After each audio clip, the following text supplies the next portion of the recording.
Underwriting deals is such a major pain point for people. Most don't want to do it, and the people that are good at it are few and far between.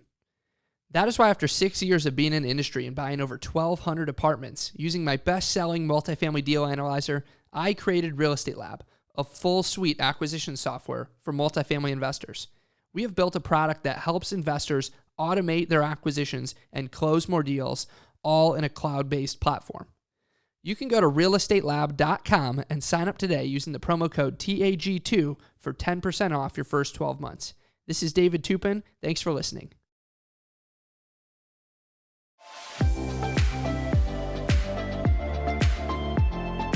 Welcome to The Apartment Gurus, where twice a week, host Tate Siemer brings you deep dive interviews with the wisest gurus in the apartment investing industry. These experts are sure to create game-changing value and inspiration designed to catapult your business to the next level. Be sure to reach out to Tate at www.investwithgreenlight.com for access to his investor portal and Calendly link. And now, here is Tate Siemer and the Apartment Gurus. Welcome, everybody, back. Another episode of the Apartment Gurus coming at you today. Formerly the Apartment Guys, and my co-host and partner in crime, Chelsea Garber, is not with us today. She co-hosts about every other show with me, and I'm generally on almost every show. So we're going back to the Apartment Guys mode, which was the original name of the podcast. I've got my friend Trevor Oldham here, and Trevor is kind of a branding specialist for real estate investors, if you will. He helps real estate investors brand themselves and build awareness within the podcast space.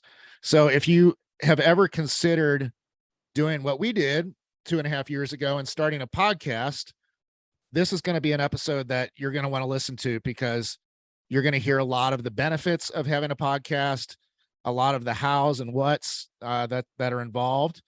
And, Trevor is really a specialist in the real estate investing space specifically. And Trevor, you do, I mean, you're a little broader than just podcasting, right? Like you kind of help overall with branding. Yeah, most certainly. I would definitely say, helping someone build a personal brand, giving them guidance if they are looking to build a website, all that sort of thing. But I would definitely say sort of the bread and butter is definitely within the podcasting space. Yep. Okay, perfect. Well, I'm going to start the episode by just kind of sharing about this podcast and kind of the journey that we've had with it. I remember when I was in a coaching mastermind with Corey Peterson, the big kahuna, shout out to him. We had 15 people in this mastermind, and he looked at all of us and said, every single one of you guys should have a podcast. And it was kind of already on my mind to do it. But that's when I really took it seriously. And at the time I thought that it was going to be a lot of work, a lot of time, a lot of dedication. And it is all those things, especially if you're self-producing to start out with, which I don't recommend. We can talk about that a little bit. But what I've found is that literally this is like the coolest thing I've ever done professionally. It is so high level in terms of the dialogue between the most guests and myself, and everybody's showing up here, including myself and the guests, and we're all showing up to provide as much value to the listeners as we possibly can. And there's no strings attached. It's a total value add to you, the listener. And that makes it really fun because you're doing it for the right reasons in that case. I'd be lying if I'd say that we figured out a way to monetize the podcast. It's not really something that you should expect to do. It's certainly possible if you blow it up and go big, which is very possible. But we've done this for 2.5 years. We've got about 120 episodes now. We were just ranked number 4 out of 40 apartment syndication podcasts by FeedSpot, I believe, was the media source that ranked them. I couldn't believe it. I was just floored. I mean, there's some amazing podcasts in that list, and just to be included was an honor. So we're doing something right, I guess. And I think it's probably a reflection of really like how much I enjoy it. It's a heart and soul kind of project at this point. And like I said, it's incredibly cool. Like I could go out to lunch with any of these guests or coffee, and the conversation would be totally different because we're not speaking to an audience, we're speaking to each other. So to have conversations that are geared to add value to the listener and share what we know and can offer and resources and all that stuff has made this a very satisfying experience. And it doesn't feel a whole lot like work to me. I've outsourced the booking aspect of it to our administrative assistant, and I've outsourced the production of it to a really great team. Mr. Adam Adams, my good friend, runs a great production company. Shout out to him. And and they just do a fantastic job with show notes and thumbnails and all the graphic stuff we need.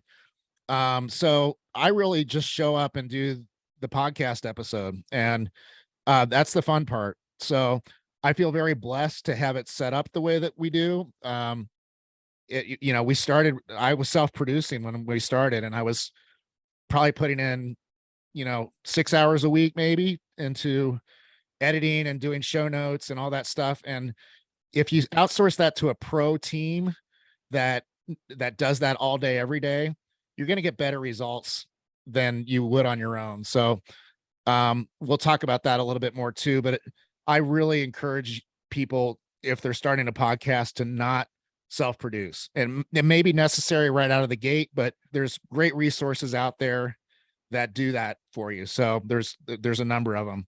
So Trevor, I just said an awful lot. I normally don't start out the podcast with a monologue, so to speak, but it's really great to have you, and I'm really looking forward to this conversation. Thank you. Excited to be here. Yeah. So, before we really dig in, could you just kind of give us a quick thumbnail into you and your business and kind of how the business came to be, and then we'll just kind of talk about all the things that you do and offer. Yeah, most certainly. That sounds great. And taking a look at my story, I think you look back to 2015, and at that time I was running a separate company, and within that company, it was basically a social media based company, motivational based company. We grew a blog, we grew 500,000 social media followers within the first year, super successful. And we were looking at the industries. What happens if something comes along, knocks us off? Instagram knocks us off, Facebook. So I thought about, well, I listen to podcasts. Why not create my own podcasts? So fast forward 2 years, 2017, had my own podcast, running that for about 2 years. Really enjoyed it, but wasn't monetizing it, wasn't making any money off of it, and sort of became a drag. The company wasn't really making any money. So I stopped running that company with a partner, and I started freelancing. And I was just using the podcast skills that I had, writing show notes, editing shows. And one day I came across a turnkey real estate investor out of Los Angeles, and she wanted to get booked on other people's podcasts. And I thought to myself, well, I've booked guests for my own shows. How hard could that be to work with her? And that was sort of the light bulb moment. Started working with her. About 6 months into freelancing, was picking up more clients I want to get booked on podcasts. And after about a year, really didn't even have a website. After about a year, finally had the website. By year 2, finally had some team members. And by year 3, focused especially with real estate investors. We had worked with, pretty much every niche with, you talk, entrepreneurs, you talk health professionals, lawyers, whatever you name it, we had worked with them. And I found that working with real estate investors was the most rewarding. And now fast forward another 2 years, about 5 years after getting that first freelancing gig, now I run Podcasting You with a team of folks. And basically what we do is we help real estate investors within the space go out there and really help brand themselves and build more awareness through either podcast guesting, which means going on other people's podcasts, or Tate, like you, starting your own podcast and bringing guests on. So we do, a little bit mixture of those. Yeah. And look, like putting all your efforts into being a guest on, set a goal, 20 podcasts a year, 40 podcasts a year, that sort of thing, is another way of attacking the space. And I know people that have done that, and they have a lot of visibility in the space. They have a pretty good branding aspect, and to touch on branding for a second, we've obviously really branded hard at Greenlight Equity Group, and we have our credibility kit, which we call our company profile, and that's all based on our brand. And it was something that we put into place right out of the gate. We picked the name, we picked the domain name, we picked the font for the logo. I designed the logo, and it's immensely important to brand either your company or yourself in this space, because that's how people relate to you, is through your branding. So podcasting is having your own podcast is a really powerful way of branding. And from branding, you get visibility, credibility. People know that, when you do business, do deals, like that builds your reputation. And, this is a very relational business. So people, you'll want people to know who you are through your brand for the long term. This isn't a one and done thing like single family. This is hopefully you're doing deal after deal after deal with the same people. And the stronger your brand, really the smoother and better everything's going to go. Would you agree, Trevor? Yeah, I would definitely agree. And you could think of it, if you're someone out there that doesn't have a brand, it doesn't have sort of that reputation built up, and you do find a great deal. Let's say you have to raise, it's a $5 million apartment, you have to raise $1 million, and you don't have a brand, you don't have, awareness, you don't have those connections. And even though it's a great deal, you're just unable to raise that capital because no one knows who you are at the end of the day. Yeah. And I would just, on a side note, I would say the answer to that problem is to go get a partner, right? Like, I always say that anything you need in this business is available in the right partnership, whether it's capital, deal flow, obviously things like underwriting, property management, asset management. Those are, we got to where we are because we partnered up really well early on. And, our sponsor, our key principal that sponsors our debt programs, we brought on to a deal basically for no reason other than to have him in the deal and have him advise us. And that's how we started that relationship. We've done like 6 deals with him now. We're doing another one that we're about to close. And so that's an example of, kind of, again, the side note, right? Like, keep that on your radar, that this is very much a team sport. It's a long game, relational sport, so to speak. And so, but your branding, just goes so far in assisting that process. And, we're known as Team Greenlight. Like, our lenders, our brokers, like, they know Chelsea and Carl and me as Team Greenlight, and we're pretty well branded at this point. And to be real, like, the podcast has been a huge part of it. We wouldn't have the brand that we have without the Apartment Guys being on the air for 2 years and over 2 years, and had the guests that we had, and the logo that we had. We actually don't have a website for the podcast, a standalone website. It's part of our company website.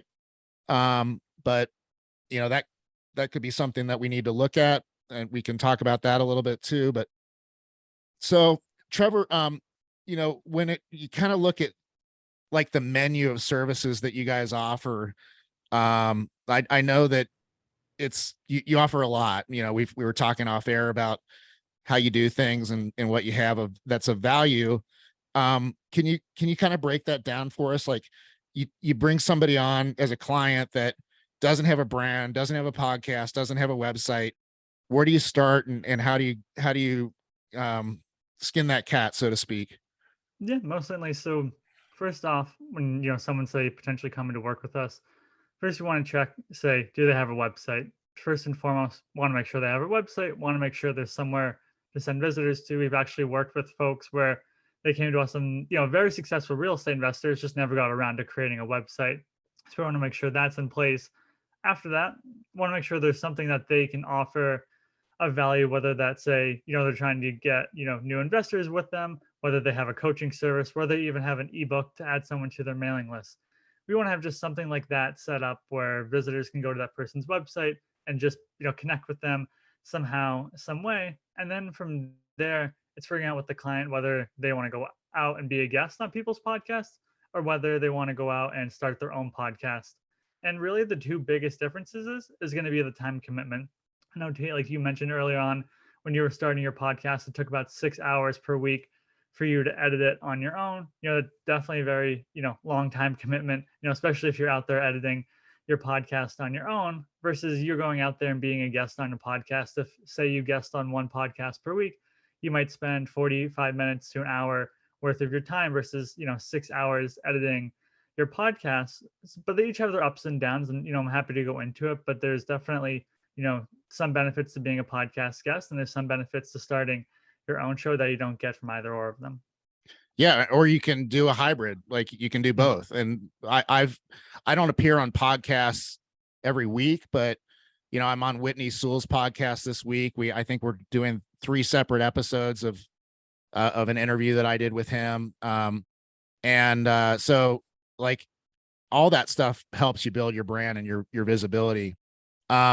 So okay, cool. So and I'll just mention our click magnet, so to speak, our funnel. The top of our funnel is like Trevor was saying, it's a value add thing where, you're offering something of value to get people to notice you and hopefully sign up for your mailing list and be in your CRM, so to speak. We have an ebook, just like you said, Trevor. It's a 6-page ebook on achieving financial independence and retiring early, the FIRE movement, right? Mm-hmm. And people see that, they click on it for the download, and then they're in our system. And that's how we've built our investor base largely. And it's been super helpful. It's a work in progress always. So what have you found, like, for somebody that's starting from scratch? Like, where do you start? Like, what do you do first, and kind of how does the progression go? Yeah, most certainly. So I'd say first off, if you're someone, let's say if someone you're newer into the investor space and you haven't done a lot of deals, then I'd recommend you go out there and start your own podcast, where it's going to be a lot trickier for you to be a guest on people's podcasts because they typically want someone that's successful in their business, has a certain amount of deals or assets under management. So first you got to look at that. And let's say take starting your own podcast for an example. Let's say you're someone that's newer to the space and you want to go out there and interview other real estate investors. So really what's involved with that is, first off, having a website to send those visitors to, having that lead magnet like you mentioned. And then from there, it's deciding, who do you want to talk to? What do you want the podcast to be about? Are you a multifamily investor and you're only stick to interviewing multifamily investors? Are you going to be a self-storage, are you a self-storage guy? Are you a fix and flipper? Do you want to stay in your lane, or do you want to make it broad and interview, the whole, niche of real estate investing within itself? So first you got to decide that. And then from there, it's really, there's, to simplify it, it's, it's going out there, reaching out to guests, getting to them to interview them, having you interview them, taking that episode, putting it out there, creating social media clips, and all those good things that go along with it. But really the first spot is just sitting down, figuring out what I want the podcast to be about. And then 2, making a commitment to yourself that you might not monetize it or see really any results from it for the first 6 months to a year plus or more. A lot of the times it's super hard to monetize your podcast, say in a monetary term, where we're looking at podcast ads where, you might get a sponsor. Let's say it's like FreshBooks. Like I know sometimes when I'm listening to podcasts, FreshBooks is a sponsor of the show, and they might pay that show, $500 or $1,000 an episode. To get to that mark, you probably have to have at least 100,000 downloads. So that's going to be very tricky. You're really looking at the top 1%, even top half of 1% podcasts out there on the marketplace. So where your value comes in is by being consistent with your podcast, or you build a listenership. So then when, say you have an offering or you have an ebook and you have those folks that have been listening to your show, say that 6-month mark, now they know, like, and trust you, where now they're going to say, hey, I just developed this new ebook on the FIRE movement. Why don't you go check it out? Well, they've gotten to know you over the last 6 months, and now they go to your website, and that's sort of how you monetize them that way. And then when it comes to being a podcast guest, let's say you are someone that is successful within the business and you say, hey, I don't want to go on other people. I don't want to start my own podcast. I'd rather just go on other people's podcasts. Well, the first off is, who's your audience? Who are you looking to speak to? Are you just looking to speak to other real estate investors? Are you looking to raise capital? Sometimes you might get someone that comes to us that's a fix and flip guy and he wants to go on all these real estate podcasts, and we take a look at them and they're multifamily shows where it's just not going to match the two guests together. And then conversely, you might get a multifamily person that's trying to go on a fix and flip guy. So first, figure out who's their audience. Who do you want to talk to? If you're someone, say, that has a coaching service or a book, and you're looking to just attract other real estate investors, then you're probably going to want to go on real estate podcasts within your niche. Yeah. If you're someone that's going out there and trying to raise capital to meet, potential accredited investors or high net worth investors, then it might be worth going on podcasts that are targeting doctors, lawyers, dentists, anyone that's going to have that high income threshold where you're talking to, let's say as an example, there's shows out there where they're talking to doctors on how to build up a passive income stream. And Right. obviously, the majority of people going on there are real estate investors. That might be the type of show that you want to target. And then from there, it's really creating a pitch and reaching out to those shows and hopping on. I can say in the beginning, if you've never been on a podcast, it's probably going to be a little awkward, probably not going to be too comfortable with it. What I typically recommend is trying to go on a show that's also a little bit newer. So there's like a tool called Listen Notes, and you can basically go on, you can type in, keyword real estate investing, and you can filter by podcast, the amount of episodes. I would typically recommend, a podcast that might have 1 to 10 episodes. They're a newer podcast, you're a newer guest, just to get your foot in the door, get a feel for it. And then after a couple of months, I know, Tate, you mentioned you're going on Whitney Sewell's podcast or even your podcast that's more well established. So you don't really want to burn those bridges in the beginning and go on, a higher end podcast where you don't necessarily have your story down in the beginning and not sure exactly know what to do. Yeah. And just as awkward as it is being a guest for the first time, it's as awkward being a host for the first time. I can tell you that for sure. But that's not a reason to not do it. Like it's new, right? It's something you've never done before. And it's going to take a second to kind of get the feel for how you can do it and how you want to do it. And that's just how it goes. So I talk a lot with people, with investors that reach out to me about limiting beliefs, right? As far as, can you do this business? And, and I think it was Henry Ford said, whether you believe you can or believe you can't, you're right.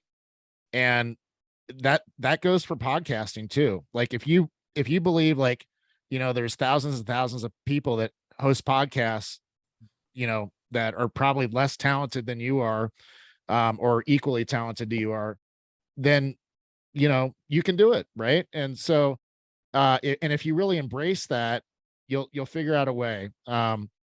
So that's all, that's super valuable.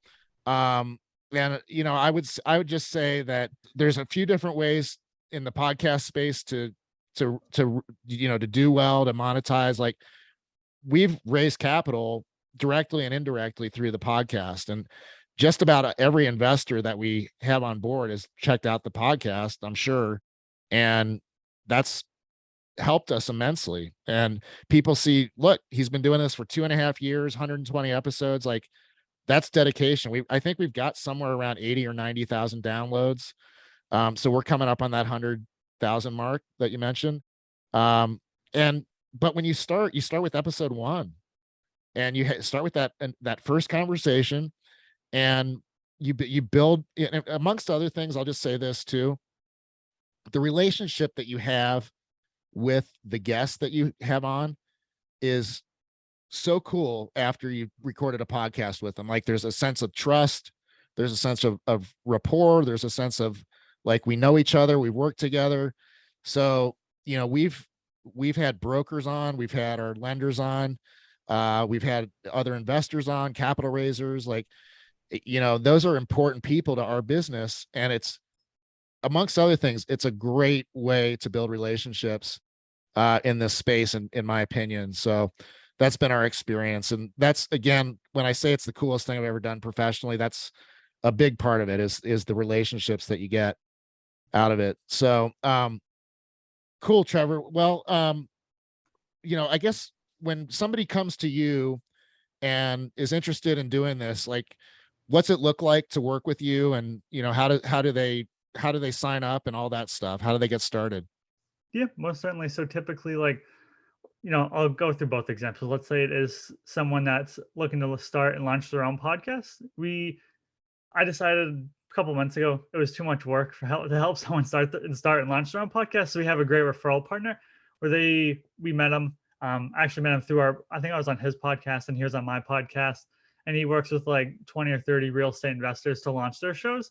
So we send them right over to him and he takes care of all of that business. And then if you need editing, that's where our company starts to specialize in a little bit more. So our bread and butter is helping podcasts get guests and then help people guest on other people's podcasts. So typically the way that relationship works, and I guess from the beginning, is we have our clients fill out a client intake form. And the reason that we do this is we want to get their one sheet put together in order. So it goes through questions like, what do you want the host to ask you? What do you love to talk about? Questions along those lines that can help the host guide the interview. And then once we have that set up, we'll build a database of shows that we feel as though our client would be a great fit for, depending on who their audience is speaking to. Again, if they're just looking to talk to regular real estate investors, trying to look to raise capital. And then we basically pass that back to our clients. We have them approve everything, make sure everything looks good, make sure, they say, hey, wait a second, that guy's in my mastermind group. I can just send him a text and be on his podcast. That's not our valid value. We're coming in, sort of booking our clients on these shows that they have no connection to. And then really from there on out, we have what's called booking agents on our team. And they start reaching out to these shows and really to start securing interviews for our clients. And I think it's worth noting too, within the podcasting space, a lot of the times someone thinks that they're going to go on a podcast and the episode's going to be released right away. They're going to start to see traction right away. A lot of the times you might record an episode today and the interview doesn't get put out for another 4 to 6 weeks. I like to have people set those expectations. Sometimes hosts, you won't be able to book on their calendar for at least a week or two out. So you can imagine it's about a 6 to 8 week time frame that I like to tell our clients from the time the host says, yes, I'd love to have you on, to you actually recording the interview, to the interview going live. And then like anything else, you can't just do one interview and expect it to be, a major success. Yes, that does happen. There's some podcasts we place a client on and then they generate a ton of leads and another client generates no leads. So it's just, right. It's always just testing and trying, but that's really how that looks like on that end. We typically book our clients on about a two to four per month schedule. We've had, I believe it was Mike Simmons. He has a podcast. I forget exactly, Just Start Real Estate. And he had a conference flip hacking live. And he came to us, I think, in the middle of the summer and wanted to get booked on 20 interviews in 1 month to promote that conference that he had going on. So typically we don't see clients booking 20 interviews in a single month. They're trying to do 20 interviews in a single month. Most do about 2 to 4. That's typically what works best within their time frame. But yeah, we just continuously book those clients on those shows. And then at the end of the contract, they re-up and just continue on the process. And you guys as a business generate your revenue and profits from the guests compensating you for the booking services, right? Yep, exactly. So the only time we ever charge a host. So sometimes we have a lot of relationships with hosts where the hosts say, yeah, feel free to send over anyone you want. To give you an example, we work with a company called Yield Street, and they want us to book guests actively for their podcast. So if we're spending like a lot of time, like 5 to 10 hours per month, that's where we have to come in, and charge them. But a lot of times we do have great relationships with hosts where they don't, it's almost like passively, sending off our clients to them, where we're not actively going out and doing the outreach for them. Gotcha. Excellent. So any like kind of summarizing thoughts on this as far as like, whether people should get started, how to get started? You spoke very well to expectations. I guess I have one final thought that's kind of come up a number of times in this conversation. Is my personal opinion is that you want a niche, like you want to really drill down on the lane that you want to be in. And the more general the theme of the podcast and the subject of the podcast, kind of the more watered down it is. So I think being very specific with what the podcast is about is very smart way to approach this. And, Trevor talked earlier about how important that is to know what you're going to what the podcast is going to be about, and generally what the theme and the content's going to be. So I guess that would kind of be, one of my thoughts on kind of summarizing things and getting people pointed in the right direction on this. But, what are your thoughts in that kind of in summary, I guess? Yeah, I would definitely say, like you mentioned, niche down. I typically find those are the more successful real estate investing podcasts, those that stay within their lane, as per se. Say if you're a multifamily investor and you're interviewing anyone and you bring on a guy in the fix and flip space, how well you're going to be able to interview that person. You don't have any experience doing that. And conversely, if you go on a fix and flip podcast and you're a multifamily investor, are you going to really know, how to talk to their audience? So typically you want to stay in your own lane. And I just wanted to make a quick mention. I know you mentioned earlier in the beginning about, having limiting beliefs. And I would definitely say that prevents a lot of people from A, going on people's podcasts, and then B, starting their own podcast. And I can definitely say, I know I was 19 years old in my dorm room starting my own podcast. And I was interviewing folks like Jay Papasan, who wrote the co-author of The Millionaire Real Estate Investor, then also David Osborne, both with Keller Williams. And, you just got to go out there and put yourself out there. It's going to open up doors. I'm able to spend 30 minutes with Jay Papasan, where on a podcast where I would never be able to do that if I just sent him an email and asked him kind of pick his brain right for 30 minutes. So, don't let those limiting beliefs hold you back. Just push yourself out there. I know Tate can attest to, how wonderful it is, once you do push yourself out there and get sort of that through that uncomfortableness that is, in the podcasting space in the beginning. Yeah. And it's never going to feel like you're never going to feel 100% ready. It's never not going to feel awkward at first. And like at some point you just got to jump and do it. And for me, it was Corey saying every one of you guys should have a podcast. And I think maybe one or two other people started a podcast out of that group, but I took them very seriously. And, if somebody is telling me that I should do something, they certainly believe that I can do something.